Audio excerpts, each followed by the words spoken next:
Wesley Hunt and Byron Donald just told Sage Steele that we've lost 7 embassies in the past 3 years under Biden. Her face was about as shocked as my face. I did not know. That's the first I heard of it. Take a listen. By the way, I love these three. You know what I mean? She's a powerful woman, and those are 2 men. And touch this. Yeah. Because you brought up what we do for the world. When the world's in trouble, we show up. Joe Biden, the man is awful. He's terrible at this job. America knows he's terrible at the job. Everyone knows. This is not a conversation. We have lost 7 United States embassies under his presidency. Yes. What does that mean? So we have embassies all over the world in Yes. every country. That is essentially sovereign American territory. Under his watch, we have had to evacuate 7 United States embassies. I did not know That that. has never happened in American history. So weak Never. That's how weak we That's are. how weak we are on the world stage. What? That's how bad it is. Okay, help me. Why has that happened? Why are we evacuating? Because there's no protection. There's no I'm fear. gonna They're say gonna- real quick, and I'm gonna give it to Yeah, Wesley. yeah. When you are weak and our adversaries know you're weak, they push you. It's no different than the bully in the schoolyard. If you're timid and the bully knows he can get away with it, what happens? He comes for your lunch money every single week, Yes. every single day, Until you punch Yeah. back. until you punch back. We have been weak under Joe Biden. And so our adversaries around the globe, big and small, know that they can push us. But Wesley, you go. You can talk. I'm gonna give you my favorite President Trump story. It's my #1 favorite of all time. When we were negotiating with the Taliban, when President Trump was still the president, President Trump wanted to get out of Afghanistan, but he wanted a conditions-based withdrawal, meaning that you do what we tell you to do, and then we will start pulling troops back slowly as long as you abide by our rules. It's President Trump and Mike Pompeo, and they are talking to Taliban leadership in the room, and they had one translator in the room. President Trump looked at the Taliban leader and said this: What do you say? I want to leave Afghanistan, but it's going to be a conditions-based withdrawal. And translator translated. And he said, if you harm a hair on a single American, I'm going to kill you. And the translator goes, and Trump goes, tell him tell him what I said. Reached in his pocket, pulled out a satellite photo of the leader of the Taliban's home and handed it to him. Shut up. Got up and walked out the room. Do you know for 18 months not a single American was killed in Afghanistan? Sure did. That's the definition of strength. That's what I'm talking about. And so you can imagine that kind of sentiment being around the world. If we have an embassy in another country, no one's going to touch it because they're going to be fearful that they'll get a Moab on their head. That's how President Trump rolls. This is the opposite of strength. This is the definition of weakness. And so now we're being feasted upon by other countries when our embassies are there because the Americans aren't going to do anything about it and they don't want us there anyway. But the point of us having an embassy there and the point of us having sovereign American soul is to be able to keep an eye on the world to a certain extent, to have that presence. But you can't have that presence when you have feckless leadership. It's great. That story, I can picture All-time happening. favorite story. Of course it And happened. on the other side, Yeah.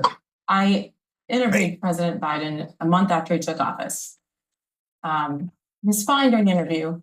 And then, but actually technical issues leading up to it, I had to fill time. I was like, oh, goodness gracious, I got to fill with the sitting president and it's via satellite. And he had I've told the story before. He had trouble finishing his sentence. I watched the interview. I was heartbroken. Yeah. And then more off camera is what people really didn't see, where I just kept silent until That was 2 years recently. ago. This is 3.5 years ago. And so big picture, because the policies, the way the country's being run, disaster. It's an unmitigated disaster at this point. The human side of that is heartbreaking that his family has allowed this to happen. It's elder abuse. It is 100%. And I say, shame on Dr. Joe Biden. Yes. Shame on his children and those who claim His to love him. choice. Because my father's only a couple years younger. Your father's right there too. And I know how devastating it must be from other experiences with family members. Yes. There's no way I would allow that to happen. No, me neither. And if for no other reason, obviously for his health, but for his pride as a man who needs help Yes. right now. And it is dangerous for the country. It's all the things in itself. Okay, look, I disagree with that. Okay, Joe Biden is a man, a grown 81-year-old man, and if he wants to run for president, it's his choice, and he's allowed to. Okay, Jill should get right up behind him. Everyone who thinks he should be president should get up behind him. That's how it works. No excuses. You don't put no blame on anybody. Joe Biden wants to be the president because Joe Biden wants to be the president. And we got to vote. Sorry, Sage. Also heartbreaking in that way. I just wanted to put that out there because I think we can separate politics from the human element, and it's disgusting It's wrong. what they have allowed to happen. It's wrong. I want to talk about the percentages, Black voters, and how that has evolved, like 2016 to 2020, to what the expectation is. I know you've both been on record with that coming up here in 2024. It's interesting because I think the number was right around 90% of the Black vote that Joe Biden got in 2020, which was low considering what it had been in 16 and certainly in 08. But usually, well, with Obama, it was like 97, 98%, Yeah. right? So up to 90 for Joe Biden in 2020. And of course, we know what happened with that election. So we do. I wonder, with some of the conversations that you have been having and the polls that we're watching, how much we should expect those numbers to change from 2020. Oh, listen, I think right now, if you were going to go out today, I probably have President Trump anywhere 16 to 20% of the Black vote overall today. Total. Black men, you're 25%. It could go higher. I think that now the work that Wesley and I are doing, the work that the Trump campaign is basically fostering now, RNC, state parties, outside groups. I think that there's going to be a much more concerted effort towards targeting Black voters from the Republican side of the aisle than has ever occurred in Republican politics since, probably before Lyndon Johnson. Yeah. If we're going to be totally blunt about that. Yeah. And so I think what you're going to see, if that work is done right, it can go as high as 25%.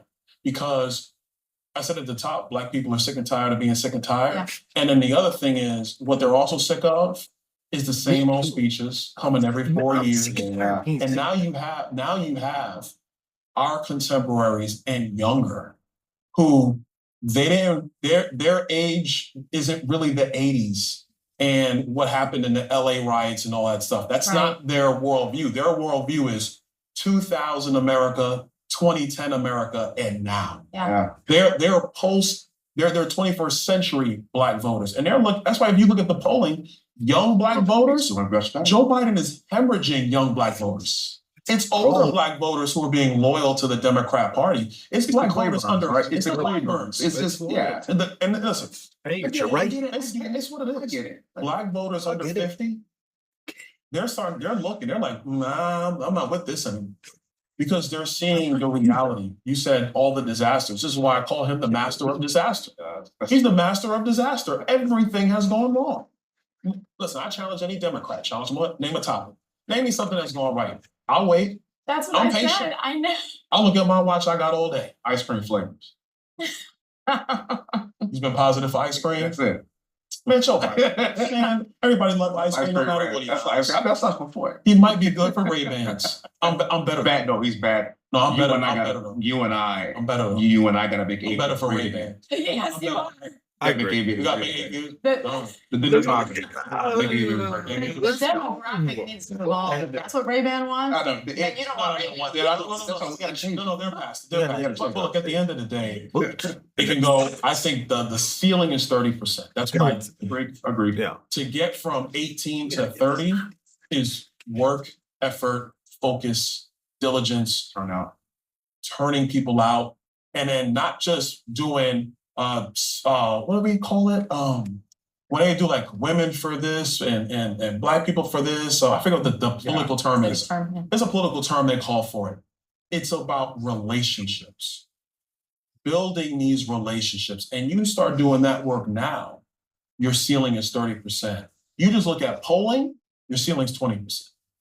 So how about in a state like Georgia, where we are right now? And this was the center point, the focus, right? For a long time in 2020. before, during, and after the election. I remember talking to Joe Biden about this on ESPN, and because it was right before Major League Baseball All-Star Game was indeed removed from the city because of these allegedly Ridiculous. racist voter laws. I remember being And it went to Colorado. so great, Right? perfect. I remember just being so I didn't know offended that you don't think we're smart enough to remember to bring an ID, to get a driver's license, to stop. It's all lies, but it worked. So why is it going to be any different? Let's just talk about where we are now, because this area of the country matters. So let's look at the most recent election that they just had.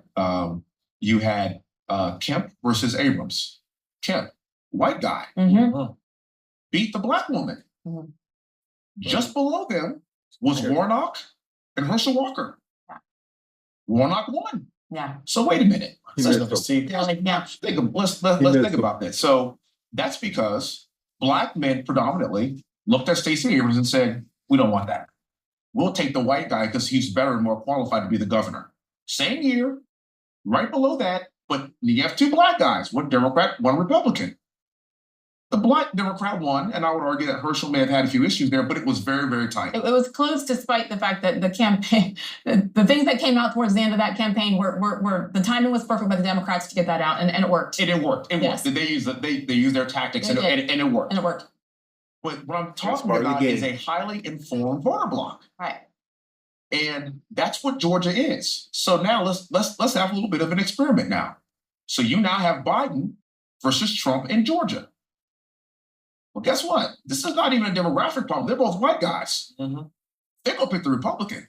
Why? Because Biden has been a disaster for the last 4 years. And that's why President Trump is polling better than Kemp was just 2 years ago. Interesting. Here's my one thing that I don't believe anyone talks about enough.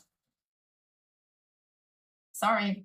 I think we all know what happened in 2020. People don't want to admit it. Oh, we can admit it. We got beat. Yeah, it's just, are you an election denier? Yes. Actually, I don't believe that I don't rock like the votes were counted properly. I'll leave it at that. that's just what it is. Tell me why Move on. anyone should trust the system in 2024 if we know that people got away with whatever they wanted in 2020. Well, I think, looking at 2020, a couple things. First, in that environment in 2020, that's an anomaly in and of itself. Yes, it is. The world was shut down. Yes. The Democrats, if you were in a Democrat-run area, they basically said you can't go anywhere except to the polls and to go protest. Those are the only two things you were allowed to do. You have to have your You mask can't go to on. the beach. You can't go to the church. beach. You can't go to church. You can't run You outside. can't do nothing. But if you're protesting, You're allowed. You're fine. And if you're you're gonna not vote, going to get sick and die. no funerals, no nothing. No.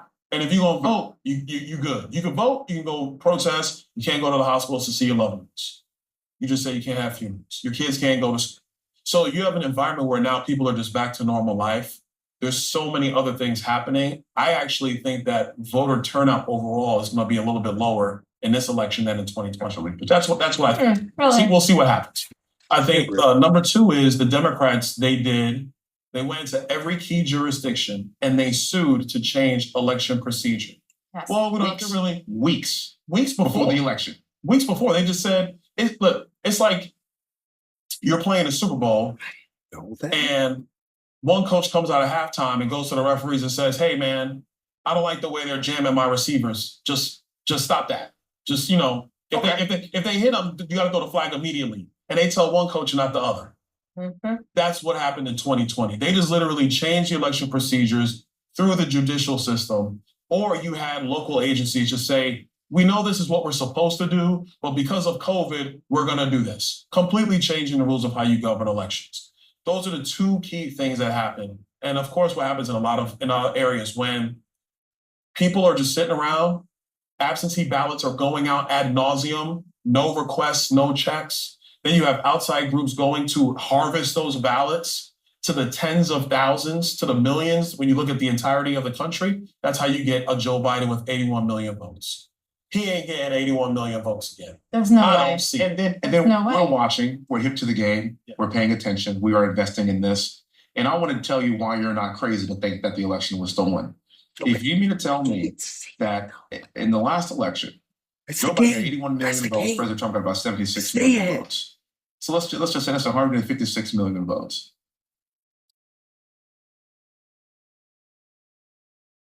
there were 180 million registered voters that year. That's like the 90+% voter participation rate. 180 million That's- registered, 156 That's tally. unbelievable. It's never happened. That's Yeah. unbelievable. That's not. By the way, these are real numbers. Just go look them up. Like these are real numbers. And so when you look at that, people like me are saying, "Hold on, that doesn't add up to me. Like that doesn't make any sense." And That doesn't make it's okay to question that.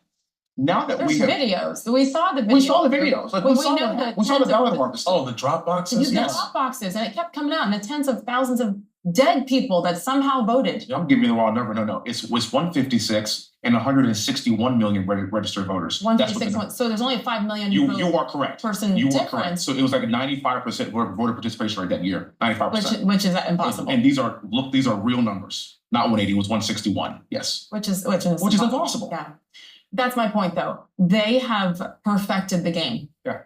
Republicans have been behind, and I don't think have So stop overall from hating. at That's that level lame. run good That's just campaigns for, I don't know. I mean, I go back to when I really started started focusing 90s, 2000. Certainly when you look at 2008 and how brilliant the Obama campaign was with so many basic level things, going deep It was dive very into good. Facebook and getting that demographic. It was easy. Hope and change, the music, like it was brilliant. Good. It worked. And was Republicans have been Regular. way behind in that, generally speaking. Donald Trump. But yes, This is the biggest rock star we've seen since. I remember Barack Obama's rallies. I mean, he was. incredible. Big. But this is different. I've never been to a Trump one. We gotta get you. Neither. Oh, that's why. Where do you guys go? Now, wanna go again. The one in Texas will be bigger than the one in Florida. See what he's trying to do? Look at you. See what he's trying to do? You're such a diplomat. No, you're not. That's the problem why I'm in trouble all the time. But I want to go see all of it. Yeah. I want to go see all of it because I do think this is just such an important time, in our country. But I just want it to be honest. Yeah. May the best man win, truly, and that's what I don't trust anymore. And I think that's the problem. I think you hit it on the head. One of the core things, we talked about the economy, foreign policy, inflation a little bit. Americans are losing trust in the Well, there's no trust. And, I'm not going to be lectured by the Democrats anymore, talking about how they're here to save democracy and save our institutions, because we see what they're actually doing every single On the day. House floor. It's unbelievable. It erodes the trust in the institutions. There's a lot of, obviously, because of what's happened to President Trump in Lower Manhattan and, Jack Smith and all that kind of stuff, and his crazy self. You have this two-tier system of justice politically in our country now. What I warn my Democrat colleagues of is that you cannot persecute your political rivals because everybody sees that's phony and it's fake and it's only for power purposes. It's not for the law. It's not for justice. Donald Trump got 500 million reasons to prove to the world why that is how the American people feel. That dog won't lie. But it's also bigger than that. Our system, our country, our constitution, our system of checks and balances, our legal system is all really predicated on the honor system. People will follow the law if they truly believe the laws are just. People will listen to institutions if they feel that the institutions are honorable and have their best interests at heart. Yeah. But when you lie to people about social distancing and masks and COVID-19, when you weaponize the Department of Justice against your political rival, when you basically try to weaponize and increase massive amounts of IRS agents to get everybody's change out of their couch cushions to feed it into a federal government that just wastes money. For what? It just wastes money on top of wasting money. People lose respect. They lose trust. And when you lose that, you can't have a society. We need the money. So we're the ones who are fighting for the democracy in America. We're the ones who are fighting to stabilize our institutions so they're respected. So people can look at the institutions and say, I may agree, I may disagree, but they're doing it honorably. And I will respect that. That's all I think most people want. We're all sports fans that please, officials, just call the game in the first quarter the same as you are in the fourth quarter. We just want consistency. It's so simple. Yeah. Finally, you both, I know, believe this. You've said it many times, not just today. The priorities for Black people are the priorities for America. That's correct. Period. So yes, we are here. You are here to talk and kind of go grassroots, deep level on some of these issues with Black male voters, which we're doing tonight. It's going to be a blast. big picture, what do you want to say? What do you want American voters to know as hey, this is all coming to a head. It's July. Yeah, like you're going to hear this. You're going to hear a lot of this stuff again. Good. Because this is what we did last time. It resonated extraordinarily well. And like again, I'm not going to talk down to Black people. We're smart. We can figure it out. I'm going to talk to you like I'm going to talk to anybody else. And you're going to figure it out. You know why? We're all educated Americans here. And I, quite frankly, I'm sick and tired of talking the Black vote this, the Black vote that. We have to do that. We have to say that because we are partitioned off by demographics, and I do get that. But I like the Morgan Freeman approach. I don't want Black history. Thank you. I want to get to the point to where we aren't talking about Black anything. We are talking about American issues. Like that. We're pretty close to getting there, I think, if we would just get out of our own way. And then I'll end with this, and this is something that's really important that I always want to leave people with hope and to keep some historical perspective about our country. This is not the worst we've been. No. This country has been in far worse shape. The world has been in far worse shape. Yes, I will admit this is the worst I've seen in my lifetime. But again, what your father went through, what my father went through during the Vietnam era, where we had American soldiers returning home and they were being spat on by fellow Americans. And when I came home to a hero's welcome. I can't imagine a world at war, not once, but twice. And we are the country that rid the world of fascism, and we are the reason why the world doesn't speak German. So you're welcome. The Civil War, where we ripped each other apart behind slavery. The Civil Rights Movement. These are all issues where this country was extraordinarily splintered, and we still made it. It is the American spirit fire that I think at the end of the day, because of our diversity, because of where we all come from, at the end of the day, we always get it right. Day is always darkest before the dawn. This is a nadir for us that I don't think we have seen in a very long time, but the zenith is right around the corner. And that's what this whole election is all about. That's what President Trump is all about. That's why we're doing so well. And that's why we're traveling around the country, because what I believe in is the hope for a brighter future, because Americans always get it right when our backs are against the wall. Our backs are against the wall, so we're going to get it right. All of us, not just us, all of us. All of us. All of us. I mean that. I know you do. That's what makes me happy, because it is about all of us together, you know? I just want to thank you for doing this. I don't mean this show today, I mean in general. Getting on those airplanes and schlepping your bag all across the country to have the conversation, because that's what we need. I'm going to let you grade me on this. But when I was a kid, my dad made us memorize the cadet prayer at West Point. That one little, Still know it? no, just this one little chunk. Okay. And I don't know if I know it perfectly. You can surely let me know if I screw it up. Okay. Questions, do you still know? I'm sitting here. Let's see. He always like me, sir. I'll grade you. What is it? Go ahead. Help me to choose the harder right Over. instead of the easier wrong, and to never be content with a half truth When the whole can be one. You get A+. Thank you. But that's what you're doing.